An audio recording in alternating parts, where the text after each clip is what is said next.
Chapter 941. It isn't a smile from a brother to a sister. It is that of a couple. Could it be that she isn't Mr. Boucher's sister? Could it be that I was wrong the whole time?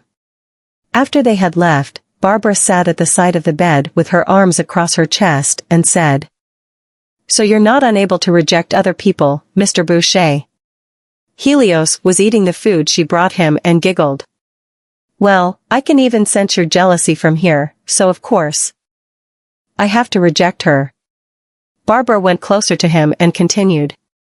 "It seems to me that she likes you so much that she wants to marry you." Squinting his eyes, Helios fixed his gaze on her for a while before chuckling. "I'm already yours."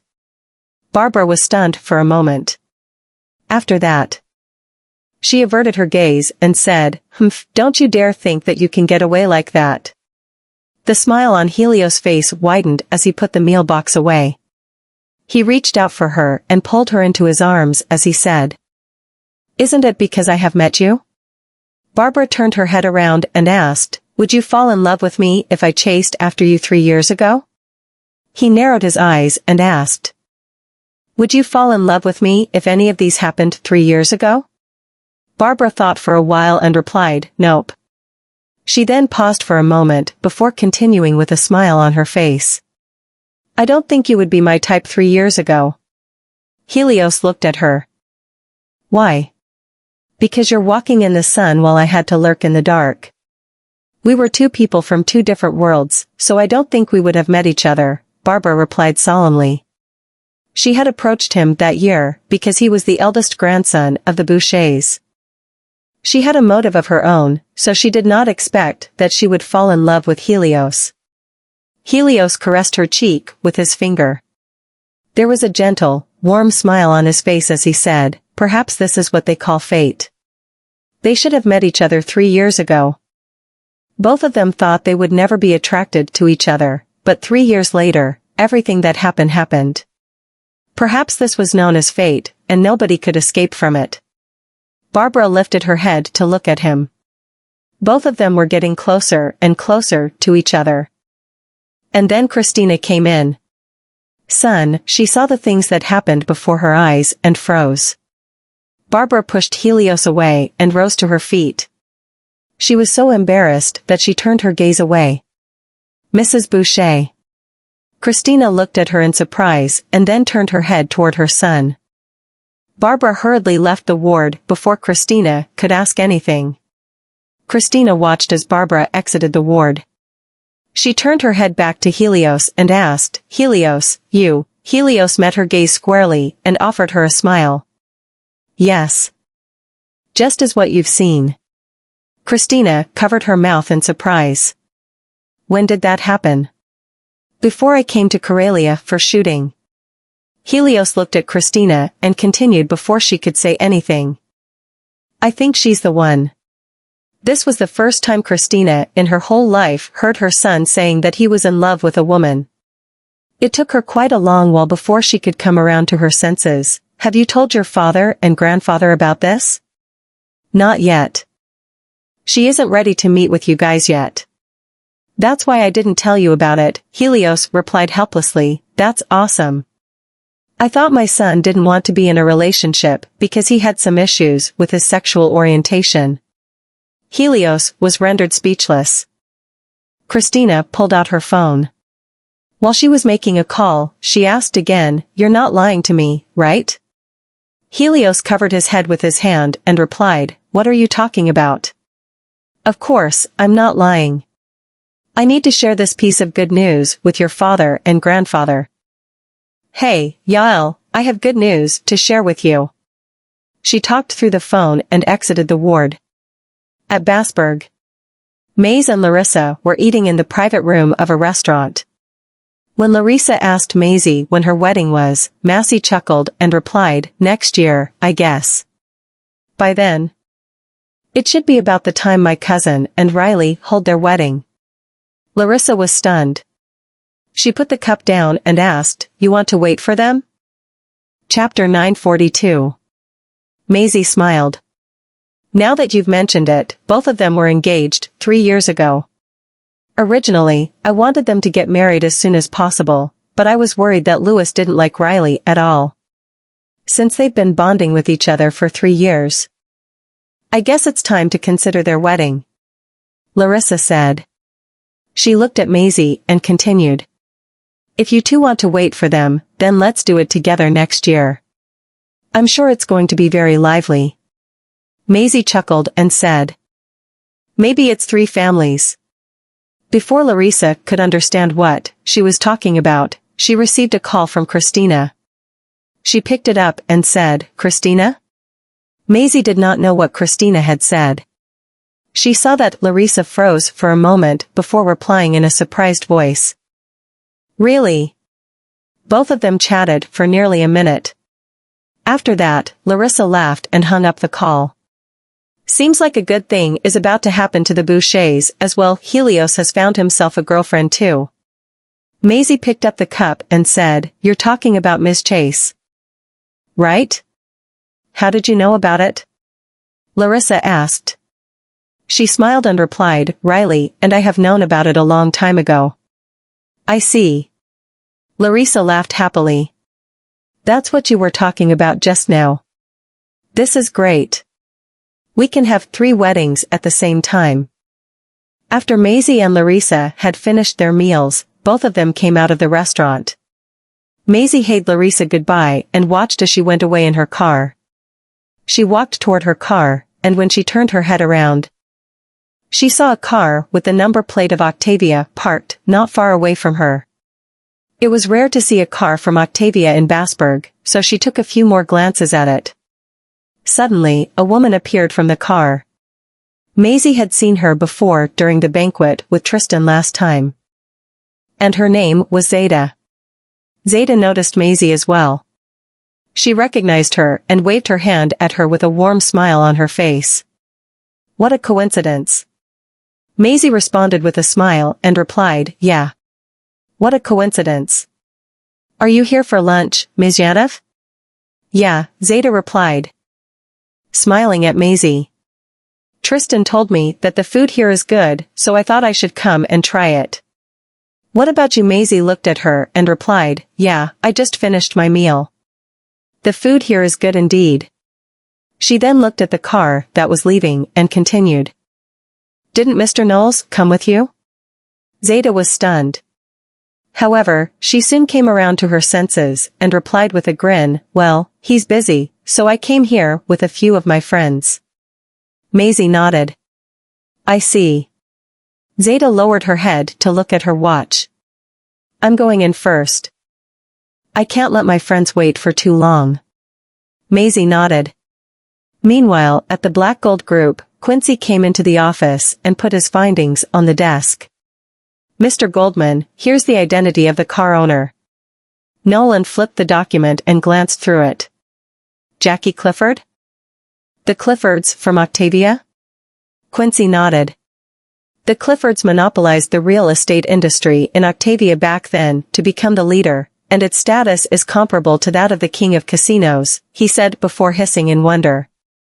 I don't understand how he would meddle in the affairs of the Knowles either. Jackie studied in Yarmouth before, so maybe that was when he came in touch with the Knowles, Nolan said as he put the document down. Have someone to keep a tab on them. But don't alarm them. Roger, Quincy replied before exiting the office. Nolan looked at the document on his table for a while and fell deep in thought. Then, he pulled out his phone and made a call. Tristan was currently enjoying a hot spring in a bathhouse, surrounded by many pretty women. The bathhouse room was foggy, and the decoration was antique.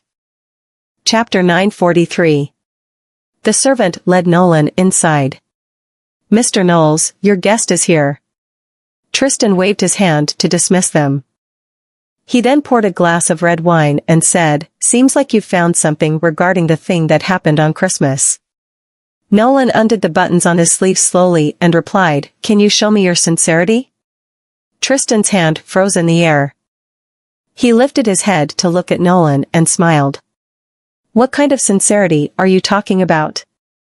Nolan stood in front of the pool and said, You're hiding something from me. Tristan put the glass on the side and came out of the pool. He put on the bathrobe, and while he was tying the belt, he asked, "What have you found?" Nolan turned his head around to look at him. "The things that your mother did to that kid."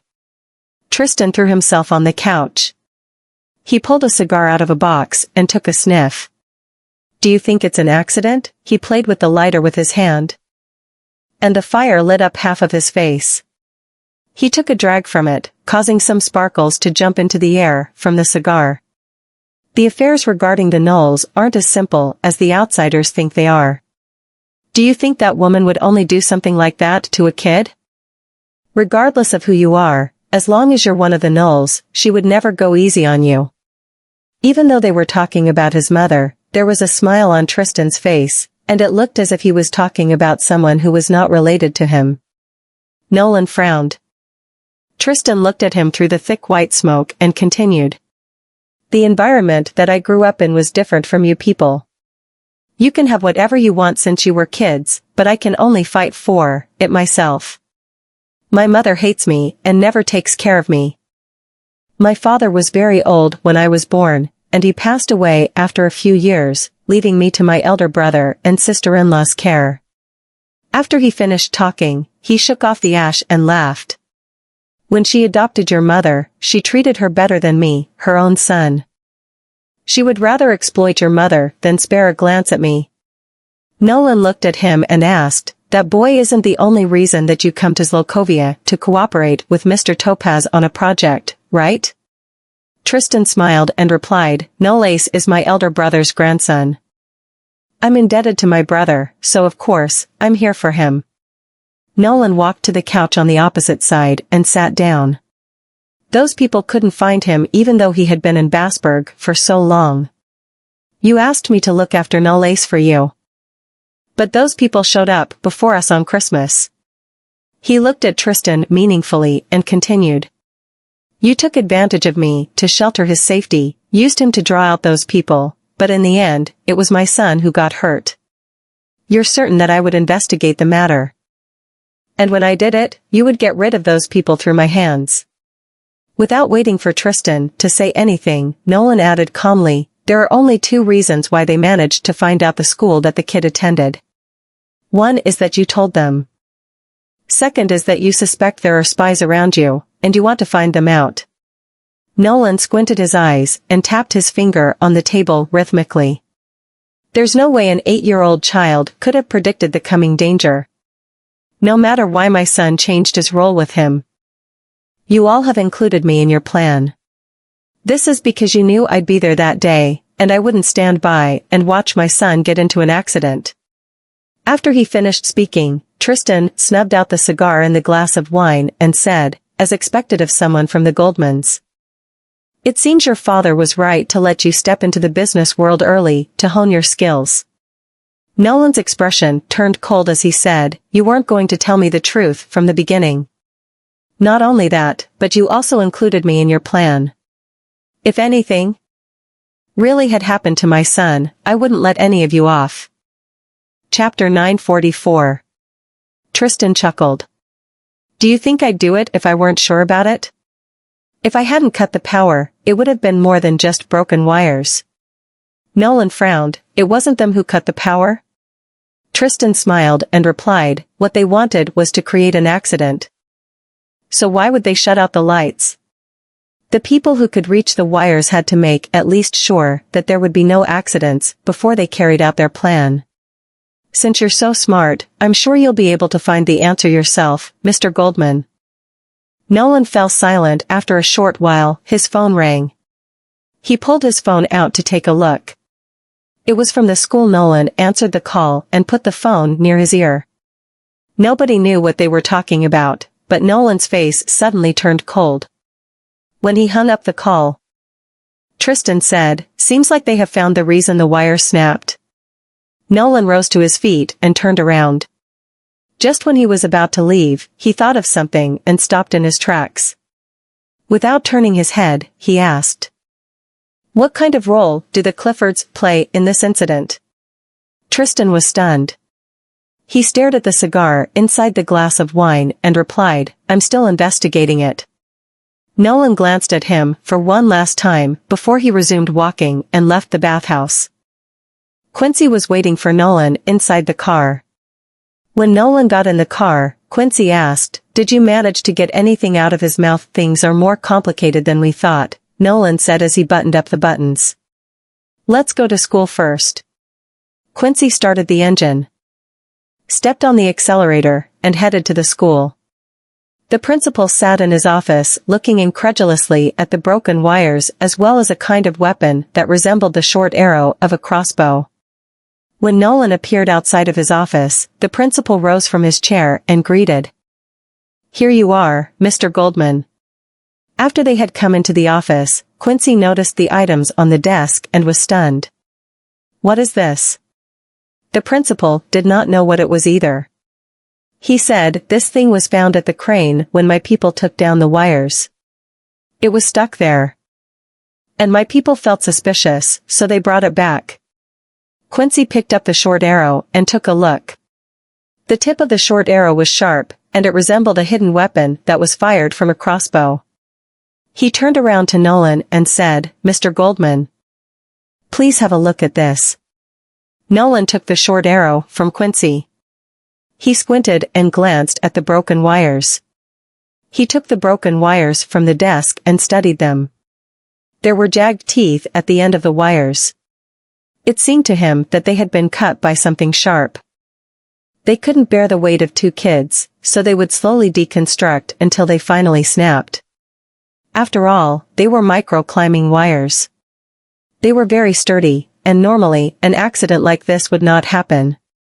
Nolan gave the short arrow back to Quincy and ordered, "Go find out who has bought this cold weapon before."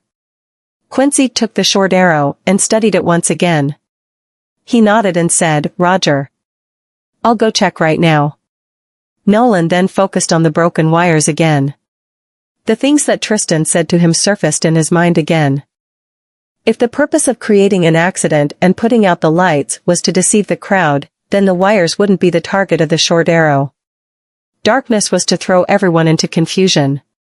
In the evening, at the Goldman mansion, Colton and Daisy were having their meals on the table. But both of them did not have any appetite. When Maisie noticed their condition, she asked, "What's wrong?" Daisy lifted her eyes to look at her and asked, "Mom, is it true that we can't play with Nolly anymore?" Maisie was taken aback. It seemed to her that Daisy was really upset at the fact that she couldn't have fun with no lace anymore. Maisie pressed her lips thin and popped a shrimp, which was Daisy's favorite, into her plate and said, "Your father didn't say you can't have fun with no lace anymore. It's just that you can't play with him now." Chapter 945. Cocking her head, Daisy asked, "Why? Is it because Nolly offended someone, and they want to hurt him?" Maisie did not know how to explain it to Daisy. Suddenly, Colton opened his mouth and chimed in, "No lace has a complicated background, right? There are people who want to take his life." Maisie opened her mouth, but Colton put the fork and spoon down before she could say anything. "I was the one who wanted to switch roles with him. He should be the one who played the role that night. He originally wanted to switch with another student, but that student didn't want to play the role, so I helped him." Daisy looked at him in confusion and asked, "What kind of background does Nolly have? Why would anyone want to kill him?" Colton did not say anything. Would he not expose that he had overheard the conversation between his parents in the study room if he said it out? Maisie looked at them and smiled. "After his uncle sorts everything out, you guys will be able to play together again." "Will he be in danger?" Daisy asked. Maisie's eyelashes twitched, and she replied, "His uncle will protect him. Just like how your father will protect you guys." Both of them did not say anything anymore and resumed eating their meal. By the time Nolan came back, it was already 10 p.m. When Maisie came out of the kids' room, she ran into him. He draped his jacket over his arm and loosened his tie with one hand. "Are the kids asleep?" "Yeah," Maisie answered as she took over the jacket in his hand. Nolan walked closer to her, lowered his head, and kissed her on the top of her head. Maisie giggled and slapped his chest gently. "What are you doing?" He grabbed her into his arms and buried his head in her shoulder. He pitched his voice low and laughed. "Whenever I think that I have a great wife waiting for me at home, I feel that I'm so lucky." "Aren't you investigating the incident that happened that day?" Maisie asked as she smoothed out the crease on his shoulder. Nolan pinched her chin and giggled. "When did you become so insensitive, Z?"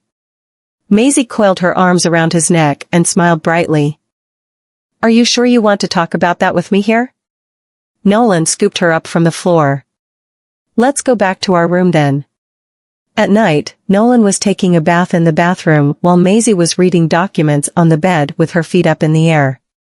Then, she suddenly saw something that stunned her and made her sit bolt upright, and the bed. The sound of the water in the bathroom was turned off, and Nolan walked out of it with a bath towel around him, wiping his wet hair with a towel. Seeing that she hadn't slept yet, he threw the towel on the table and hugged her from the back. "What are you reading?" Maisie was startled. She jerked her head back and pushed his head away. "Go dry your hair first before coming close to me." Nolan chuckled. "Why? You don't like me already?" He looked at the document in her hand. It was the report of his investigation on Jackie. He squinted his eyes. Maisie flipped through the document in her hand and gave it back to him. "Why are you investigating him?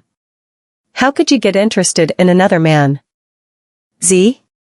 Nolan asked, donning a gloomy expression. His reaction amused Maisie. She leaned closer and took a sniff. "You have taken a bath, but why can I still smell jealousy from you?" Nolan pressed his lips on hers and nibbled her lips. She frowned. "Are you a dog?" He chuckled hoarsely. "Am I a dog? Do you want to see the bite marks on my shoulder?" Maisie was stumped. Her face turned red in embarrassment as she turned her head sideways. She pulled the sheet and lay down. "Humph. I'm going to sleep." Nolan was caught between laughter and tears. He glanced at the document again and threw it on the table, before going to look for a hairdryer. The next day, at Seoul, Maisie was flipping through the company's ledger on her leather chair. Recently, the sales of jewelry had been very stable. Coupled with the endorsement of celebrities, Seoul had become more and more popular among the public. Chapter 946. Maisie put the ledger on the desk and looked at Lucy. "I've thought about it. Let's purchase 2 more shop lots." Lucy was startled. "Are you planning to make Seoul Jewelry a chain brand?" Maisie nodded. "I'm turning it into a national chain. We'll then go global after the brand has stabilized in the country. My original idea was to make Seoul one of the top contenders in the jewelry industry and go international, but I've changed my mind. I'm not only aiming to propel Seoul's reputation into the global market. The brand will also be picking up a piece of the pie in the international jewelry industry. I believe that it'll be successful." Lucy smiled and gave herself a pep talk. "I'll stay in Seoul Jewelry and witness the development of our brand. No one will ever get to say that we're a small company in the future." Maisie laughed and breathed a sigh of reassurance. "I finally know why Uncle Kennedy would choose you as his assistant. It would be great if everyone could be as energetic and enthusiastic as you." Lucy scratched her head in embarrassment and smiled. At noon, Maisie asked Madame Nara out for some tea and snacks at a dim sum restaurant and told Madame Nara about her plan. When Madame Nara heard this, she laughed. "I thought you'd forgotten what you promised me in the past once Seoul stabilized its market in the country." Maisie smiled in embarrassment. "How would I dare to forget about that? I promised you to make Seoul a top gun in the industry and then bring it into the international market. If things hadn't gone sideways 3 years ago, all those promises would have been actualized by now." Madame Nara put her teacup down. "It's great to have such ambitions and beliefs. I have high hopes for you, however. Madame Nera paused for a bit and then continued. If you want to expand the company, you won't make the cut with only one designer. The same monotonous design concept won't build you a brand. When a jewelry company is trying to expand, its design concept has to be different, and there have to be many styles. Most customers get tired of old designs and take a fancy to new designs rather quickly, so other new design styles will always overshadow the design style of a jewelry company. This happens among those socialites and rich ladies who love to own a jewelry collection. Their pursuit of jewelry will never be satisfied by only one design language. Maisie understood what Madame Nera meant. If Sol wants to go international and become a larger brand, it has to cater to different customers' preferences and tastes. I really won't be able to achieve that as the company's sole designer. I've long been a famous designer, and I've been a jewelry brand owner for quite a long time. My design concepts and styles have become rather well known to the public over time. But if I want to make Sol into a luxury chain brand, or even more than that, it's only natural for me to run into the need of recruiting some new blood to give the company a fresh breath of creativity. A huge brand should always come up with more design styles continuously. It should also aim to become a culture vessel where new talents are cultivated and form a mutual win-win relationship with its designers. That's how a company develops further. That's how Taylor and Luxella developed into the companies they currently are now. Isn't it? Maisie humbly accepted Madame Nera's advice. I understand that. Godmother. Thank you. And you're still trying to be that polite with me. Madame Nera waved her hand, smiled, and added. I suffered a lot and ran into quite a handful of failures when I tried to start a company around your age, and all those setbacks made me almost want to give up. I was almost 40 years old when Taylor Jewelry was successfully established and when I became famous. Maisie wrapped her arm around Madame Nera's. That's why you're the role model for all working women. I can, at most, be seen as someone fortunate enough to have encountered a huge wave and ridden along with it. Frankly speaking, my success is mostly due to you and Nolan. Chapter 947. Madame Nera laughed. You don't have to be this humble when you're with me. All I've done is provide you with the channels. As for Mr. Goldman, if you really wanted to rely on him, he would have helped you turn Sol into a top gun in the industry long ago. She then placed her hand on the back of Maisie's hand. I have high hopes for you because, despite your ability, you're very modest and have always kept a low profile. Which is completely different from the big names that I've met in the past. It's always been rather inevitable for many designers to become arrogant after gaining the reputation and identity they've always dreamed of. Of course, they've put in a lot of effort to attain such glory. So although they're not as humble as I wish they could be, they've already proven themselves with their success. It's just that their essence has changed once someone possesses fame, status, and power. It's rare and valuable not to forget their original intention and passion. So, Z. No matter how much fame you manage to accumulate in the future, don't forget who you are and your origin. Maisie stared at Madame Nera and nodded with a smile. After having afternoon tea with Madame Nera, Maisie pushed Madame Nera in her wheelchair as they walked along the corridor while the female bodyguard and assistant were behind them.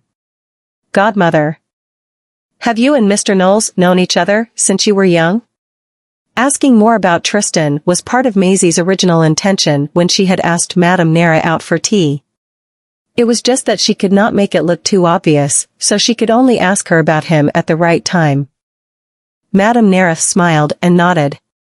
Yes, I worked as a design apprentice in Yarramore when I was younger. I didn't have much money back then, so I could only study and work as a part-timer in order to pay for my tuition fees. Maisie was stunned and looked a little surprised. You've been to Yarramore in order to become an apprentice? She smiled again. Unbelievable, isn't it? Even someone like me started from the very bottom of the industry and had to work hard too. I had to work in almost all types of industries back then. The mentor who taught me about jewelry design at that time was Tristan's mentor. After saying so, Madame Nera sighed all of a sudden. Tristan actually has quite a talent for jewelry design, however. Maisie was curious.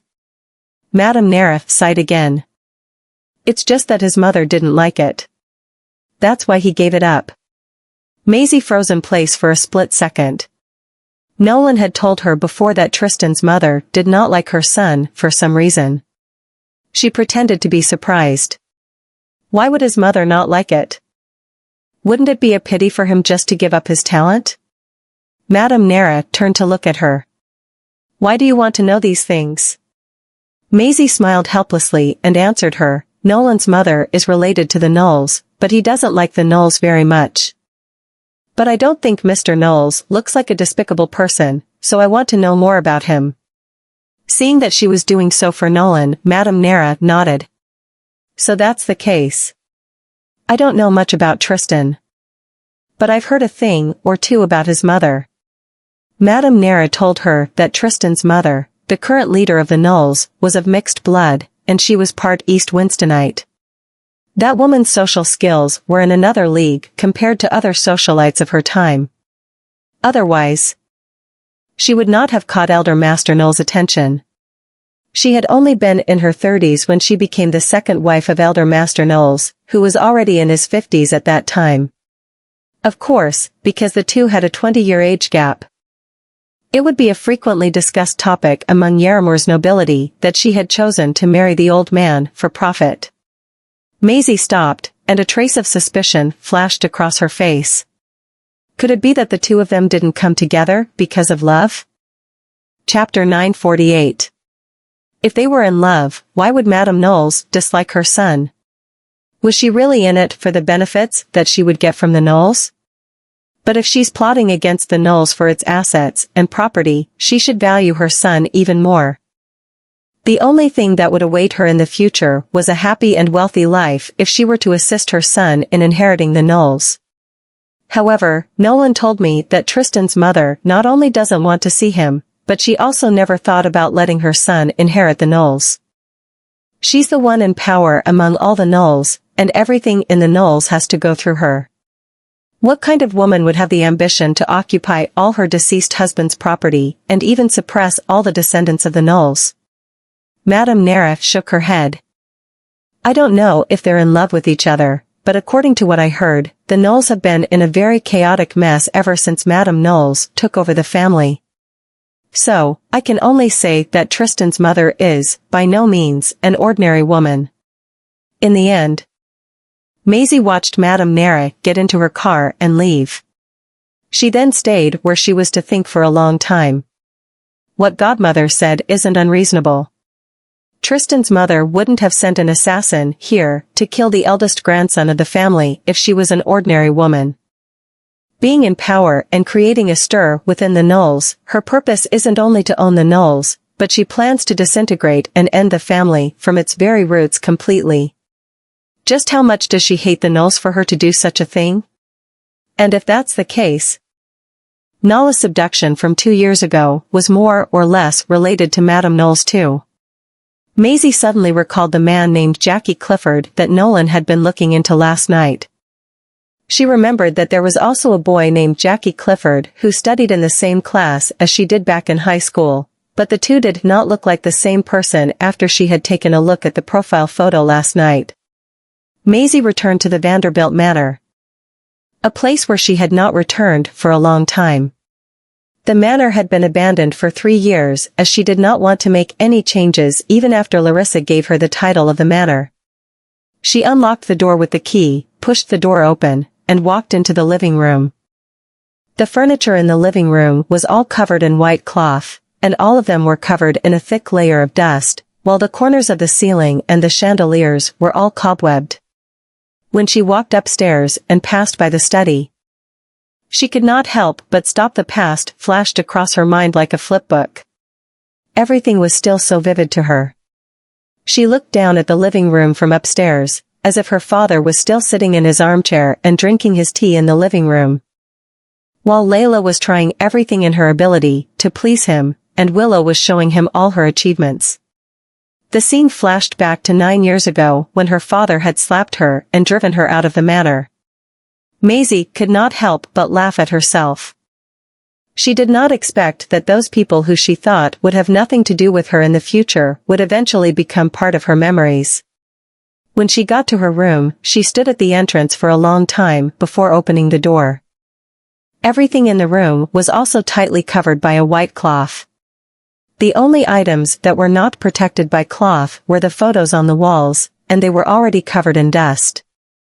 Maisie walked up to the cabinet, lifted the white cloth, raised her hand to clean the dust, opened the drawer, and took out her high school yearbook.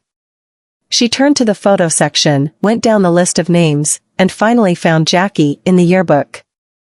However, the Jackie that she found in the photo was plump, wore glasses, and looked very inconspicuous. The reason Maisie remembered his name was that his grades had been very good, and he was an introverted and shy boy. Maisie placed the yearbook in her bag, got up, and left the room. Tristan and Nolan sat in the dining room while Quincy placed the short arrow in an airtight bag in front of Tristan. Tristan took the short arrow out of the sealed bag and glanced at it. Nolan intertwined his fingers, placed his hands on the table, and explained with a calm expression. There's an assassin organization in East Winston that uses this kind of weapon to murder their targets secretly. I think you should know a thing or two about that organization. Chapter 949. Tristan pursed his lips tightly and put the arrow down. Why do you think that I would know? Nolan smiled. Even if you don't know that, Madame Knowles should know that. Her family is from East Winston, isn't it? Tristan did not utter a single word. Nolan leaned on the back of the chair and tapped his fingertips against the table. Actually, you've long suspected that your mother has placed a spy by your side. I think it's impossible for you not to know that. After a moment, Tristan chuckled silently. He then straightened his posture and looked at Nolan. Some troubles in the world cannot be resolved that easily. Even if you know that Madame Knowles is the person behind the scheme, she's your mother, and you don't have it in you to go against her hard. That's why it's natural for you to feel troubled. Nolan saw through him at first glance. Tristan exchanged gazes with Nolan for a long while and then said sullenly, I just want to know why she hates me that much, that's all. Then you should start looking into the Knowles. If she doesn't have any immense grudge against the Knowles, then why can't she even tolerate the existence of a kid from the family? Nolan stood up and buttoned his suit jacket. When he and Quincy reached the door, Tristan's lips moved suddenly. The Cliffords have also contributed in secret regarding how badly the Knowles are doing nowadays. Nolan stopped moving forward, turned around, and glanced at Tristan, who was sipping tea. So part of the reason you came to Zlokova is to investigate the Cliffords. Yes. Tristan stared at the teacup in his hand. My father's death and my brother's illness aren't mere coincidences. I've looked into the doctor who treated my father. He has something to do with the Cliffords. Nolan said nothing and left the private room with Quincy. After getting into the car, Quincy fastened his seat belt as he still felt a little strange. The Cliffords' sphere of influence has always been in Octavia. And they can actually extend the reach of their power up to Yarramore. Is it possible that it has something to do with the Clifford's son? How is the Clifford's son related to Madame Knowles? They're so close that he was willing to devise a plan to kill Elder Master Knowles for Madame Knowles. Nolan frowned. It shouldn't be Jackie. He's only in his late 20s. He was still studying in a college in Yarramore 8 years ago. And Elder Master Knowles was already dead back then. Quincy was startled. Could it be one of the elders of the Cliffords? Nolan pondered for a moment, then scoffed coldly. There's only one person in the Cliffords who has some connection with some East Winstonites. Quincy was astonished. Is it the elder master of the Cliffords, Mr. Thomas Clifford? Thomas was the father of Lance Clifford, and Jackie was his grandson. Thomas was very famous in Octavia and East Winston. It was said that he had traveled all around the world when he was young, Stayed in East Winston for a few years, studied civil engineering in Yarramore, and accumulated quite a reputation in upper-class circles. After Thomas returned to Zlokova, he monopolized Octavia's real estate industry and was on an equal footing with the king of casinos. The king of casinos could look down upon Lance and disregard him, but he still had to show Thomas some respect. It was said that if it were not for the local government, which suppressed Thomas's influence in the region, Thomas would have long been the sole player who owned the whole of Octavia. At the Goldman mansion, Maisie pushed open the door of the study and rummaged through the documents on the desk, only to find the document that Nolan got by investigating Jackie. She took the document out and compared the photo on the document to the photo in her yearbook. Apart from the body figure of the two, both of them wore glasses. And when she looked closely, Maisie realized that the facial features of the Jackie found in the document looked exactly the same as a slimmer version of the Jackie found in the yearbook. She was a little surprised. Jesus! Were we really classmates back in high school? And did he undergo plastic surgery? Aren't these changes a little too huge? The Jackie in the document wore a suit and silver-rimmed glasses, giving off a sense of humility, courtesy, elegance, and gentleness. The gaze of the person in each of the photos looked completely different. Chapter 950. One of them looked introverted and shy, while the other looked regal and confident. Maisie frowned and could not help but murmur, "So why is Nolan investigating him?" She placed the documents back in the folder while another document slid out of the folder. She was astounded for a split second, picked the document up, skimmed through it, and was stunned in place. "What are you looking at?" Nolan appeared outside the door. Maisie's expression turned slightly restrained, and she put the document back. "I'm going through the findings of your investigation." Nolan draped the coat hanging on his forearm on the back of the chair and walked toward her. "Why are you so interested in this person?" Maisie paused for a bit, raised her head, saw Nolan's slightly grim expression, and could not help but chuckle. "I think I've been wrongfully accused." He approached her. "Then why would you want to know more about him? Is it because you think he looks better than I am?" Maisie stretched out her arms to hug him and pointed her finger at the tip of his nose. "My husband looks better than him." Nolan held her palm and kissed her fingertip. "Oh, is that true?" "Yeah." Maisie smiled playfully and picked up the yearbook. "Look at this, I'm investigating him too." Nolan's gaze landed on Jackie's photo. He was startled instantly and picked up the yearbook. "Jackie was one of your classmates?" "Yeah, I thought his name was familiar when you told me you were investigating him, so I compared the two photos. The subjects in these two photos seem to be the same person. But according to my memory, Jackie was very introverted and shy, which made him almost a nameless and faceless student in the class. But he turns out to be the young heir of the Cliffords from Octavia." Seeing that Nolan did not say anything, Maisie remembered something. "By the way, after having dinner with my aunt in the restaurant the day before yesterday, I met Zeta Yanov, the female companion that Mr. Knowles brought to the opening ceremony the other day. She was getting out of a car at the time. And the license plate number of that car is the one that you found through your investigation." Nolan kept quiet for a long time, then put down the yearbook in his hand. "I was investigating the license plate number because this car was seen at the school on Christmas." Maisie was shocked. "Are you sure?" The Cliffords intervened in the Knowles affairs, and I suspect that this isn't as simple as it seems. The assassination that we experienced the other day is related to an assassin organization located in East Winston. So even if Jackie has nothing to do with this matter, he's Thomas Clifford's grandson. He should know about this." Nolan stared at her after saying that. "Be careful of that woman. She might be a spy who's been assigned to approach Tristan." Maisie was shocked and was silent for a long time.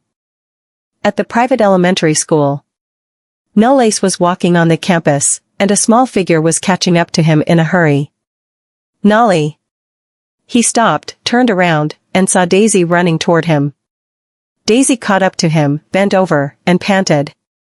"Are you going to quit school?" Nole shook his head. "No, I'll be taking a break from school for a while." "Why do you have to take a break from school?"